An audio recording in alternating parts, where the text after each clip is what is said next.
Welcome to the Superhero of Love podcast. I am Bridget Fonger, and I wrote a book called Superhero of Love, Heal Your Broken Heart, and Then Go Save the World. My book is all about helping people love and be loved more than ever.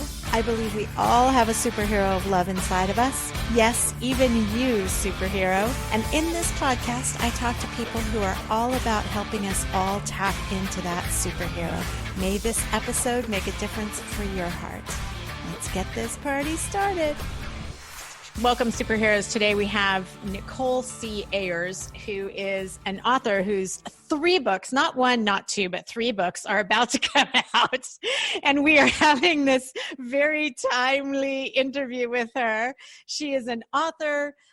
She is clearly an artist, as you'll see from her books and from her website. And she also is an editor. So if you are an author and you need some help scrambling your words into a better form, Nicole can do that for you. But her 3 books that are coming out are all about loving our bodies. So I thought that this was a really appropriate thing to do at the top of the year as we possibly could. And she is hailing from South Carolina. Yes. Welcome, Nicole Ayers. Thank you. I'm really happy to be here. I appreciate it. I'm so happy to have you. So this is the time, the end of January, where we are reflecting upon the New Year's resolutions that we set at the top of the year that may have had to do with our body. And this is probably right about the time when we start beating ourselves up for whatever those resolutions might be. So I love that we're talking together today. So first, let me just ask you, what's your feeling about New Year's resolutions and regarding your body? My feeling around New Year's resolutions, just in general, are, just sort of loose guidelines. I think the only resolution that I made and really stuck to was flossing my teeth one year. Right. I had a dental hygienist, and her name was Betty, and she was amazing. And she just, every time I would go, gave me the best guilt trip about flossing. And I was I'm going to make this resolution. And I think that's the only one that I really, truly and still do to this day, years later. I like the idea of reflecting on what I want to create in this year, but everything's so malleable. And so I just, try and be really open with that. And I just have to do, when I think, though, about everybody that goes into the new year, I'm going to get toner, I'm going to get healthier, because those are the words we hear now versus I'm going to get skinnier, because people think that's taboo. And so they've replaced it with that word healthier or whatever. And it makes me sad. And also angry in a lot of ways at the system that we've created that makes people think that changing their bodies is necessary, at the beginning of the year. And like you said, when they haven't worked out as much as they thought, or the pounds haven't dropped off the way they thought they would, or whatever it is that they're doing, or the eating plan isn't going as well, it's not only did I fail at this, but I'm a failure too. Right. And I think the whole conversation I want to start with everyone, but women and girls in particular, is what if we don't beat ourselves up? What if we don't, buy into having to look in this one certain way to be considered beautiful or happy or whatever it is that we need to be? And so that's really my hope, that people will start having this conversation around, what if I didn't go to war with my body? What if, maybe I'm not ready to love her yet, but what if I just let her be? Right. Oh, that's beautiful. Let her be. Yeah. I want to give them the titles of your books. So the first one is Love Notes to My Body, Love Letters to My Body, Writing My Way to Self-Love, and Writing Your Way to Self-Love, a guided journal to help your body one part at a time. So you've written this book, which is your own love letters to your body, which is so beautiful and so moving. And I'm going to let you talk about that. And then you've created this guided journal so that people can step into your shoes. You don't have to be as even a there's another layer of non-judgment there, right? Like you don't have to have written before, you don't have to have written a single word down, but you're invited to join in this journey that you're leading them on. Yeah, absolutely. I mean, and even I say in the journal, I give people some guidelines about what they could do if they want. And some of those are like to doodle. Like if you think I am not a writer and I just can't, doodle instead, or make a collage, or even I think have a dance party.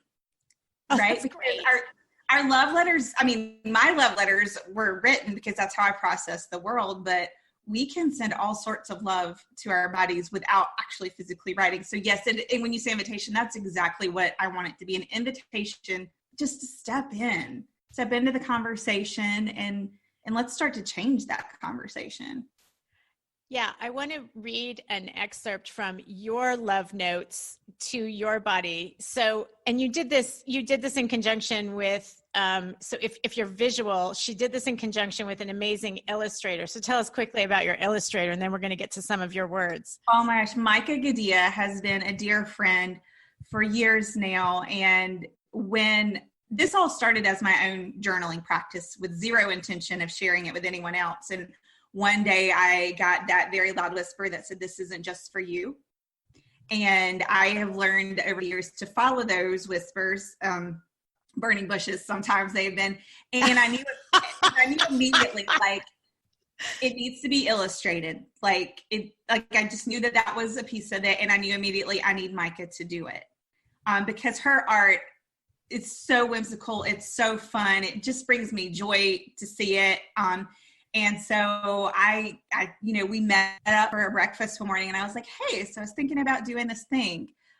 What do you think about it? And, she kind of looked at me deer in headlights, like, what? And I was like, let's talk about do this. And so I sent her the Dear Knees note that I had written, because she was like, let me just do some concepts and let's just even see.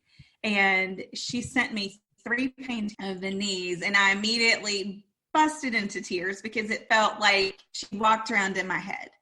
Right. And seeing exactly the vision that I was hoping that would make it on the page. And I was like, it's so yes for me. Is it a yes for you? And she said yes too. And I mean, it's just been such a beautiful partnership. So I love you, Mica.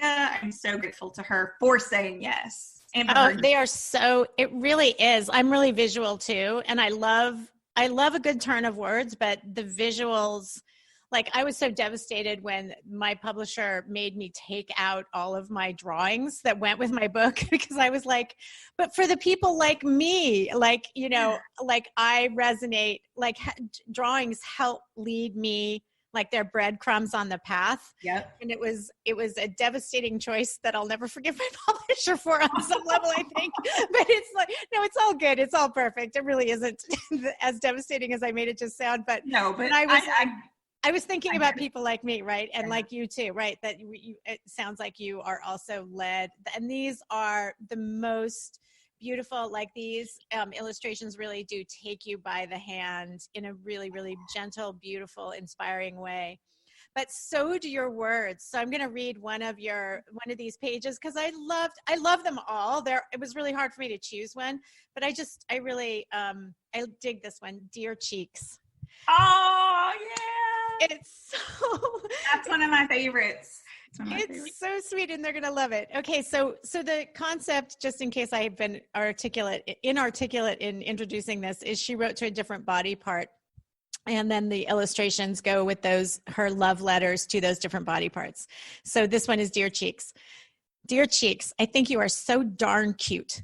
But my love affair with you didn't really begin until I saw you on my child's face. When I was a kid, people always commented on your chubbiness, and you know the word chubby gave me pause. It made me wonder if I was chubby and what I needed to do to not be described as fat, because I received so many messages that being fat was bad. And then I had a baby who looks a lot like me, and she has gorgeous cheeks. They are so round and sweet and cold when I smooch them. And I realized that my cheeks are round and sweet. I don't know if you're cold when smooched, as I can't smooch you myself. I love the way my face looks, the softness that comes with you, sweet cheeks. Your roundness when I smile makes me imbue kindness to the world, and I sure do like that. That is so beautiful. So tell us about the process of downloading that gorgeousness.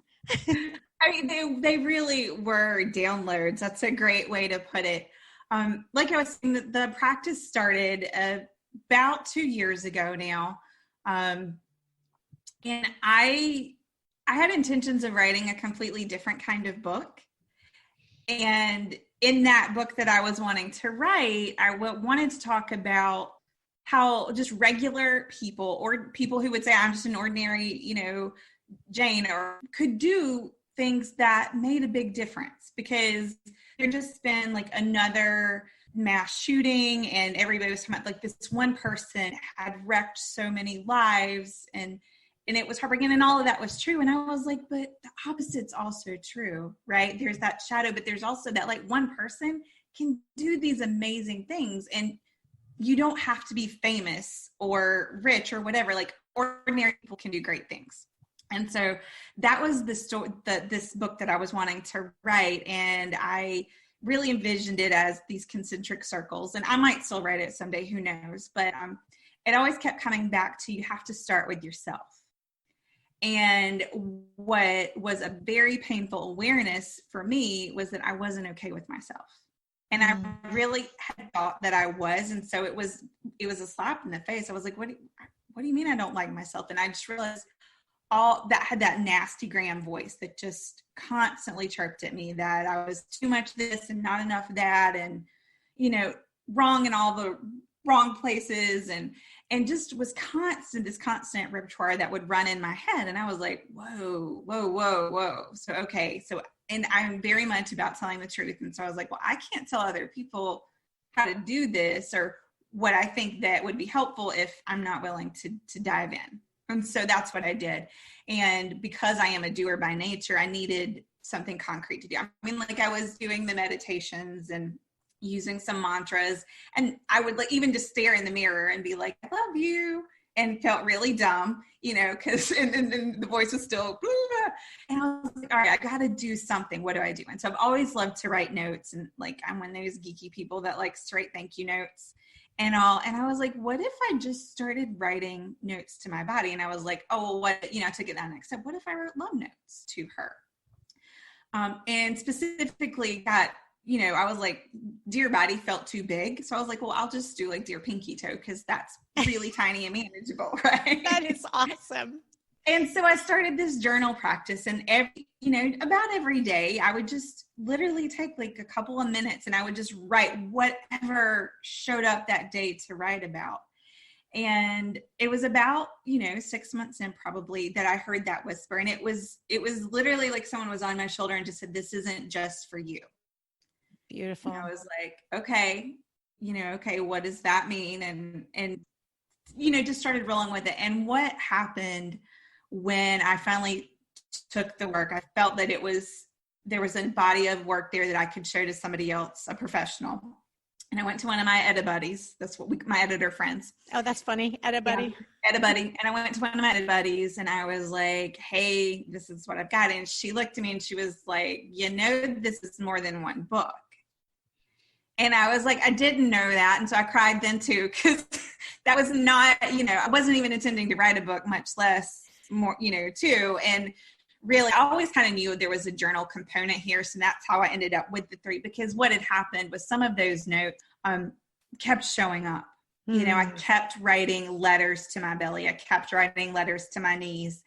And like, they just got longer and longer and longer. And so that's how love letters really came to be. And so the love notes really ended up being this very intentionally being a joyful, loving, grateful experience of writing. But the truth is that the whole experience wasn't loving and joyful and grateful. It was pretty gritty at times. And there was a lot of stuff that hurt that I didn't even realize had been hurting for years and years that I needed to work through. And that all shows up in the love letters.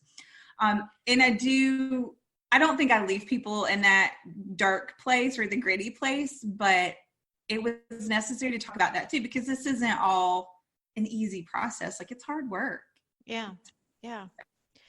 I was just thinking earlier today that, God, I don't know when this was. I think it was in the 90s, like 20 years ago. Jamie Curtis was on the cover of a magazine, and next to her name was something like, I weigh 150 pounds. And at that moment in my life, I was like, 150, wow, that's a lot. But I don't remember how much I weighed. I could have weighed more than that. I have no idea how much I weighed, but I was just like, oh, 150 is okay. Like, that just sounded like she was like it on a cover of a magazine, 150 was okay. And then you opened it up and there was a full body picture of her. And she was like, this is my natural weight. Like, this is the weight my body wants to be. And no, I'm not super, but she was great. I mean, her body was great. There was like nothing to really judge, right?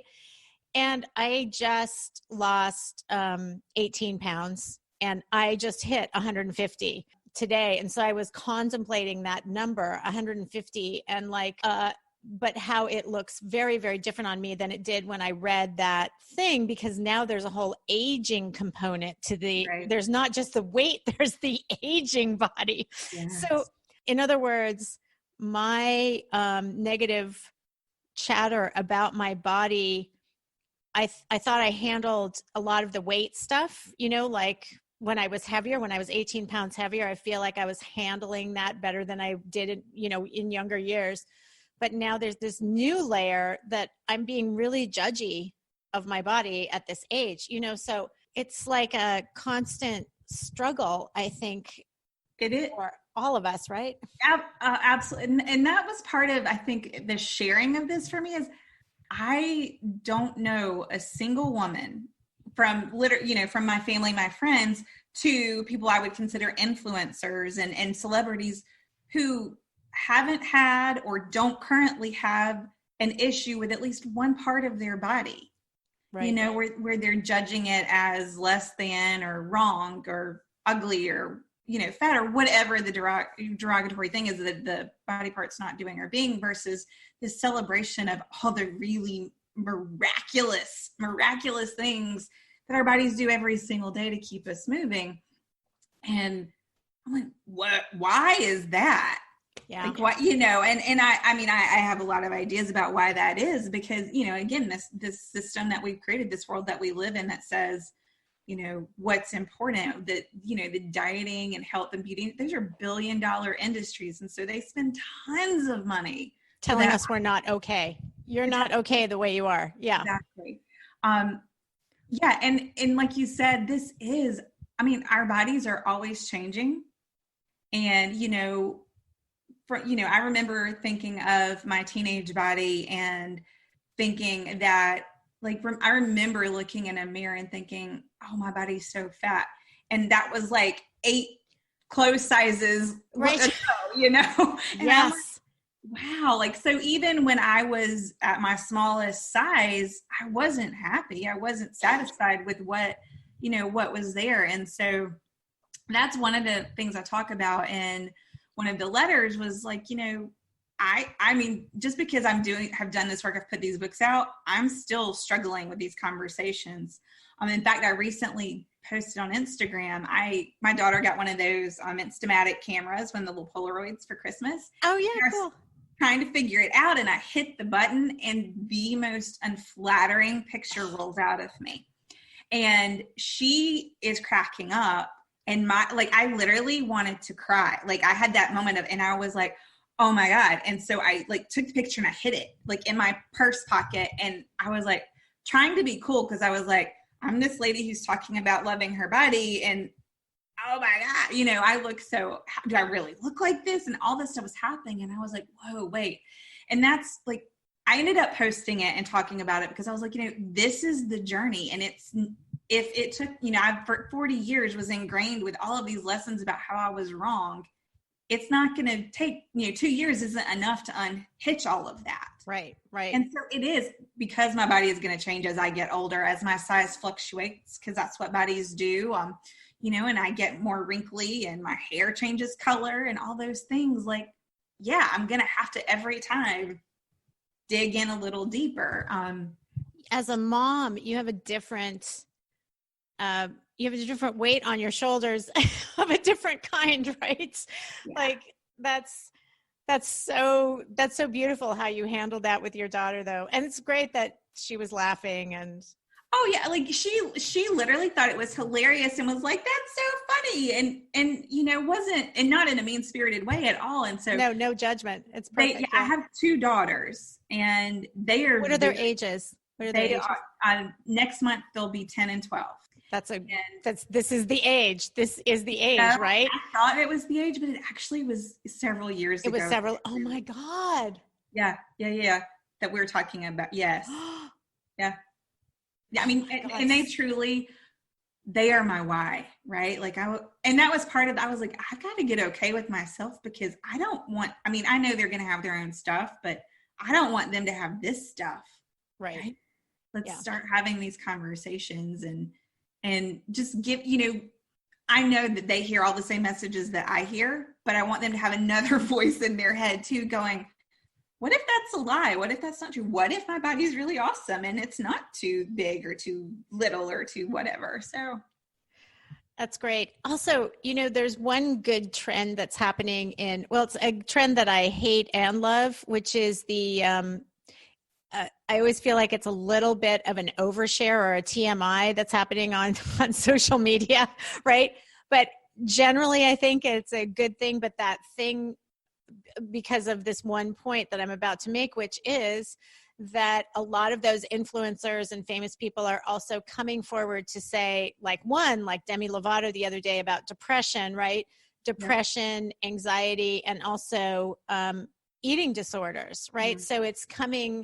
So it's like, yes, I look like this, but it's 24/7 constant pain that I'm in that is causing me to look like this, right? Yep. Are your girls watching? Are they on social media? Are they watching Instagram, or do you allow them? No, they're both. Our rule has always been to be very conservative. In fact, I don't even put them on social media because I wanted them to make their own digital footprint. And, and no judgment for folks. If, I know lots of people share with family and things that way, but we just didn't. And so they are not, except my oldest is now on TikTok. Oh, which is this, the whole dance. I mean, and she has a blast learning all these dances and teaching me and all of that kind of stuff. And so, but it is already, but even just with that, which is meant to be this movement, there's so much conversation around judging people and how they're showing up in the videos and there is, because you know what, somebody just told me about TikTok like a month ago actually it must have been a few months ago now, and it's on my phone, and every once in a while I get a notification. I finally turned off the notifications because I was getting them constantly, but I didn't, that's the one thing I haven't been looking at is the comments. I've just been watching the videos. I haven't commented or seen the comments. So it's not, because the videos make it look like this is just all fun and no judgment zone. We're just being ourselves. Yeah. I mean, I think it's like every other social media. Like there are people who are cheering you on, and then there are people looking to tear you down. Oh, and so we have to have all those conversations. And one of the things you'd mentioned earlier, and it made me think of something you were talking about, like the judgment and the self-judgment as you just stuff. And I had this really interesting conversation with my husband, because over the holiday break we were traveling, and my husband had read the essays, but the girls had not. And they are in a few of the essays, and I had made sure to get their permission to share those pieces, but they hadn't seen the whole body of work. And I was like, well, if this is going to be out soon, I think you need to hear all of it. And so I read it out loud to them. And one of the essays is to my eyebrows, your eyebrows. And I talk about, I'd been waged this war because I have these eyebrows that I have always perceived as being, just kind of wild and unruly. They're my dad's eyebrows. They grow out.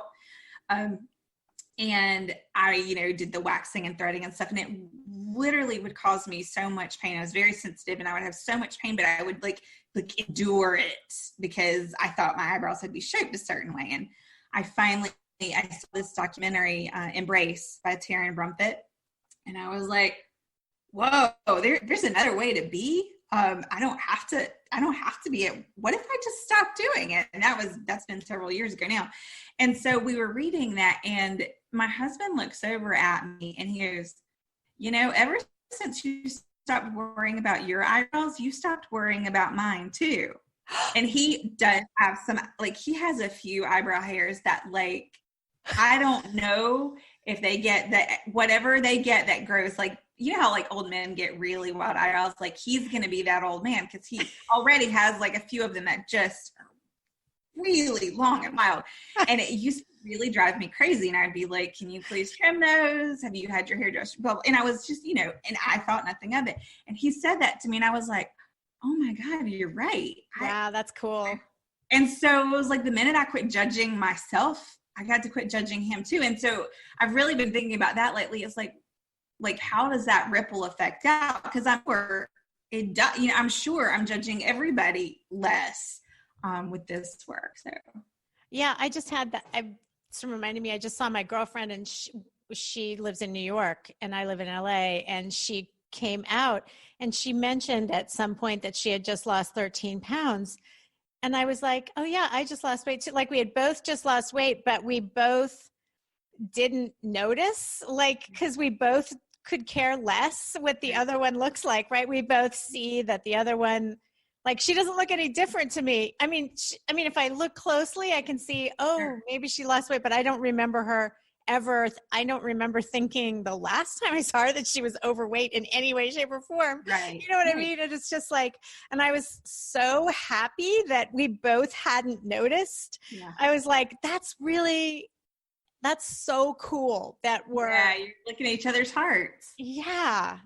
It's so, and you just see beauty. And it's like we have these spas here, these Korean spas. Do you have those in South Carolina, Korean spas where you go and you're naked? Okay. Yeah. It doesn't sound like a South Carolina thing. No, it's definitely that. No.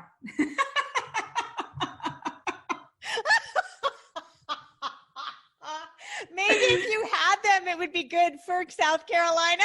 I think it would. That's hilarious. That makes me laugh. No, we definitely do not have Korean spas where everyone is naked. Oh my God. Okay. So, but it is so cool. So first of all, it's like I've been going for decades, right? So, but the first time you go, and then even every time I go, there's always like the second where I'm taking off the last vestige of clothing. And you take off your clothes and then you generally put on a robe, right? So it's not like, but then you do take the robe off and you wander around in these various baths. I can't more highly recommend it. If you ever come to Los Angeles, I'm putting that on my bucket list. Yes, put it on your bucket list. And I'll tell you all the top ones to go to. Right. But anyway, but can I just tell you that the experience that I always unequivocally have when I'm there is that every single body is beautiful. Like, you know what I mean? Like I am not joking, every single one, like even the very, very overweight plus elderly one, right? Like, it's like, oh my God, look at that curve. Oh my God. And I know that sounds like I'm being a Pollyanna and I'm faking it, but I swear to God, you just get filled up with love for women, and the women's bodies and stuff. And so that was that. I know that going to those has also been a healing piece for me, Yeah, we'll have to get you to a Korean spa. I do. But that sounds awesome. That's it, really. But it is like when we start just to like revere each other, like, and like see the beauty and the magnificence that we are. Like, yeah. Yes. Oh my God. Like your headshot that's going to go with this that you sent me that's going to go with this podcast is exquisitely gorgeous.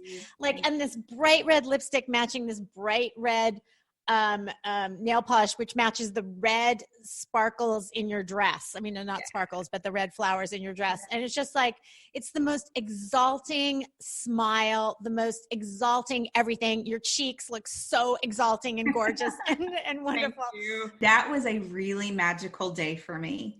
In fact, the photographer, Cass Bradley, it's called Find Your Fearless is what she calls this program, because her I guess what she wants every woman to do is to live unapologetically.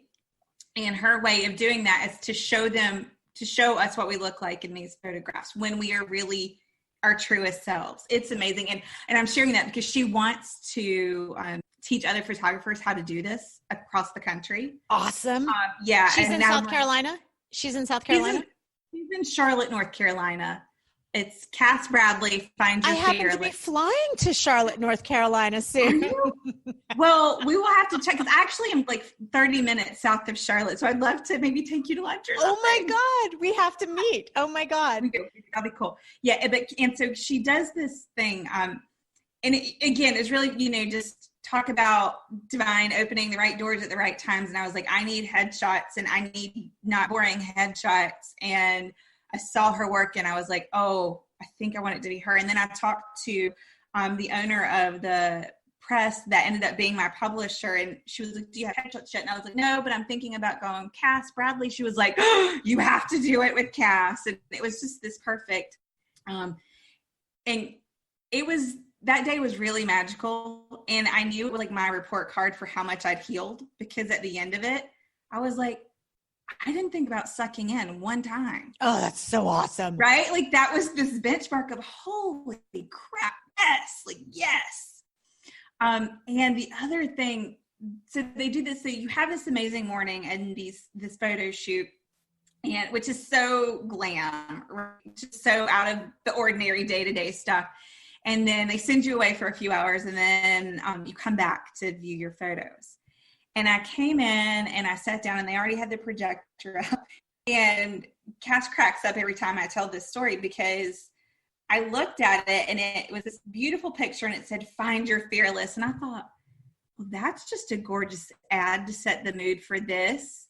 And then I did this double take and I went, that's me. And I burst in, I cry all the time. I burst into tears and I was like, oh my God, that's me. And what I realized was that's how the people who love me, that's how they see me. Right. And I've never seen myself that way before. Wow. And that's it was just such a powerful, powerful experience to go, oh, that's the way. And so I am just reveling in those photos because that's what it feels like to me, is like love. Yes, it is love. That is what this whole podcast is about. See, she's a superhero of love and you're a superhero of love. Oh, yeah. That's what I talk to in this podcast is people who are in the business of helping people heal their hearts, open their hearts, empower their hearts. And you're all about all of those things.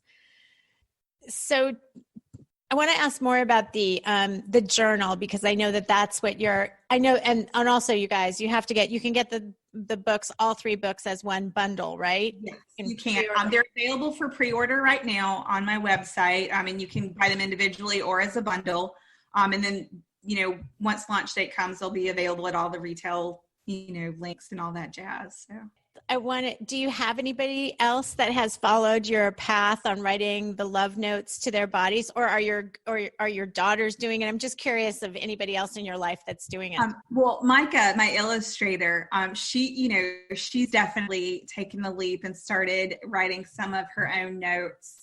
And so that's been cool to see, just her being gentle with herself in that way.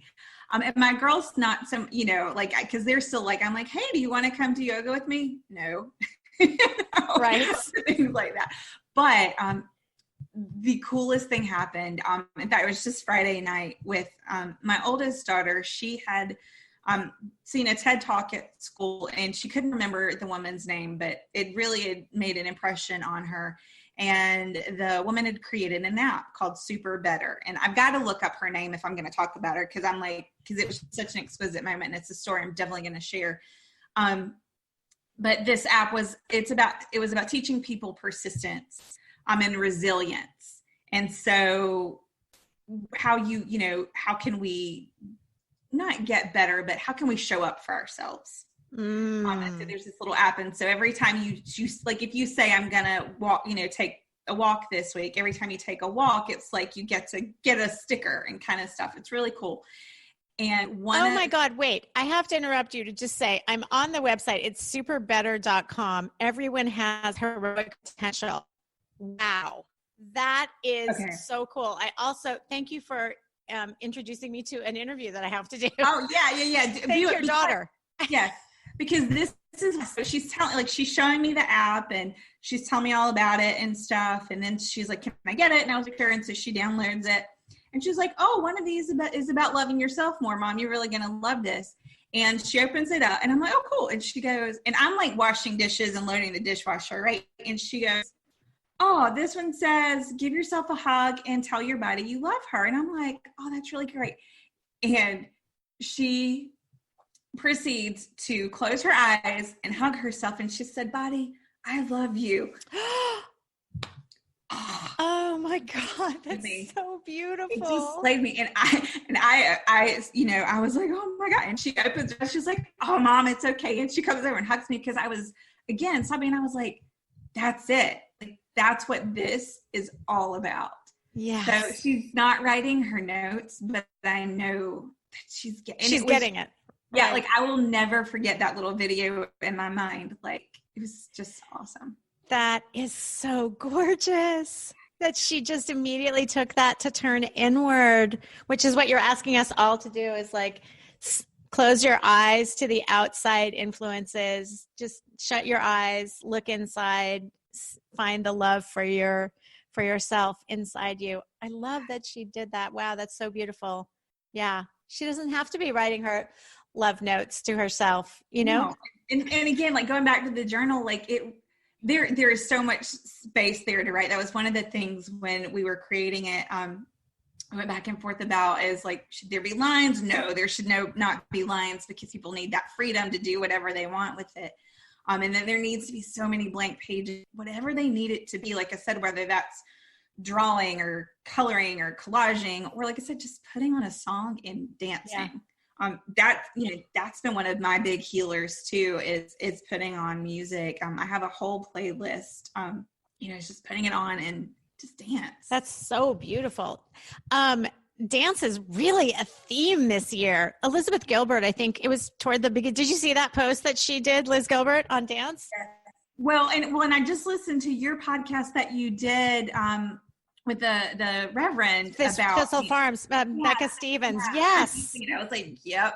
You got it. Oh my God. I know. I just emailed her yesterday saying, when are you coming? Because I want to start planning the dance party right now. Yeah. So we're talking about Becca Stevens, the interview that was posted last Thursday, previous to this one on 23rd. It would have been. Yeah. Everybody listen to that.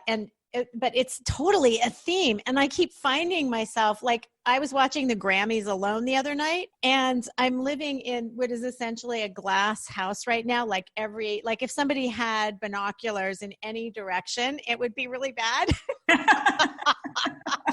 And I was watching the Grammys and that was that incredibly sad day, Kobe's death. And it was just a really heavy day here. Like everybody that I spoke to, it was such a very, very sad day. And it was like, we all needed to dance more than ever on that day. Right. And I just found myself like dancing on and off the entire Grammy Awards. And I was like, this is good. We need more of this, because I forget. And I'm so glad that Liz Gilbert and Becca and you and, we have to keep reminding each other, right? Because it's so many of us are sitting in our chairs at our computers for so many, it's like, extricate your ass, please. Move it around. Yeah. It moves all my feelings around too. When I did that recently. I was having a really moment, when I was spiraling.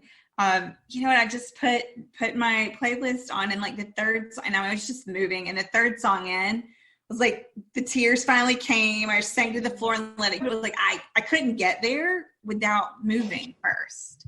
And again, and going back to how amazing is my body. Like she knew exactly how to untap that and what I needed to do, and if I just listened and let her go.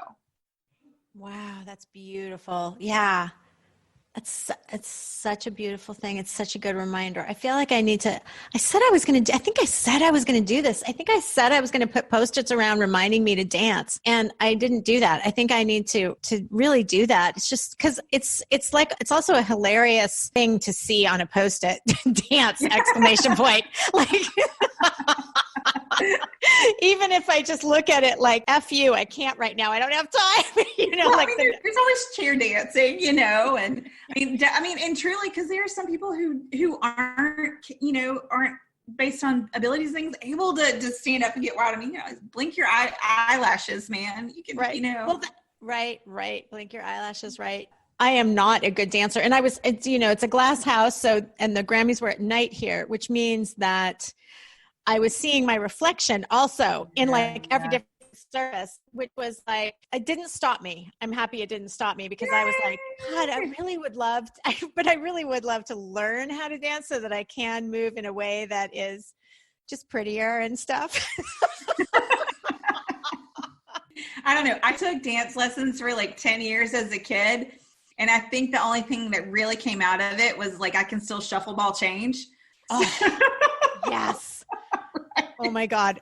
I went back to tap I didn't really study it in depth. I studied it for a while and then I went back to it 5 years ago or something. And I'm still, it's just dancing is not my thing, but you know what? Who cares? And I got all this judgment about it and I don't care. It's like, I'm doing it again because this is what I feel like I want to do right now. And it actually was fun to get back in and yeah, it comes back, right? Shuffle ball change comes back, but I don't look pretty when I'm doing it. I'm sure you look pretty. I don't know. You might. I bet you do. I can tell. All right. Well, I just want to say thank you for being a superhero of love out there. Thank you for helping heal our collective woman heart with your work and one heart at a time, chipping away at the little barriers that we have to loving ourselves. Your book is totally exquisitely beautiful. Really, you guys just go to NicoleCayers.com. So that initial C is between Nicole and Ayers, NicoleCayers.com. And I'll put the link in the podcast notes so that people can get to you right away. Thank you. But I love everything that you're doing. I love the love notes. And I'm going to start writing some love notes to my own body. And I really appreciated this conversation too. It awakens some stuff in me, which is good. I mean, it just seems like we can never talk about this enough with other women, right? And I've already got the inkling, I'm hoping, and I don't know what the time frame will be, so I'll leave that out. But I already am there could be a love notes to our bodies. Yes. If people would share their notes and their drawings and things that they do, how cool would that be? Yes. A community like that where people can, that would be so beautiful. Yeah. And you can just start the hashtag now. So everybody that's listening, if you go get the books and then write your own love notes and post them on Instagram and tag love notes to my body, love notes to my body. Okay, great. Yay. That's awesome. Is there anything else that I haven't asked you that your heart is burning to say? I think just the reminder, again, that this is a journey and just be gentle. Just be gentle with yourself. There's no right way to do any of this work. And you don't have to get to love tomorrow. Acceptance is A-okay, right? It's just all good. So just be gentle and take whatever time that you need to get there. Just join me. Just come in, just join me. It's not meant to be perfect or just so. Hop on the love notes train. Yeah. In whatever way you can or want to. Yeah. That's awesome. Yay. Thank you for coming, Nicole. Thank you so much. Hey, superheroes. Thanks for coming to another episode, another conversation with yet another amazing superhero of love out in the world. If you like this podcast, please go rate, review it, tell your friends about it, share the episode, please share it on every single social media, share it on your email, share it on on a billboard in your city. And if you haven't seen my book and read my book or shared my book or given it to somebody that you know is struggling with an aching heart, Superhero of Love, Heal Your Broken Heart, and Then Go Save the World, go get it. Go get it. It's on sale now on Amazon, actually. Thanks for coming, superheroes. Have a great day.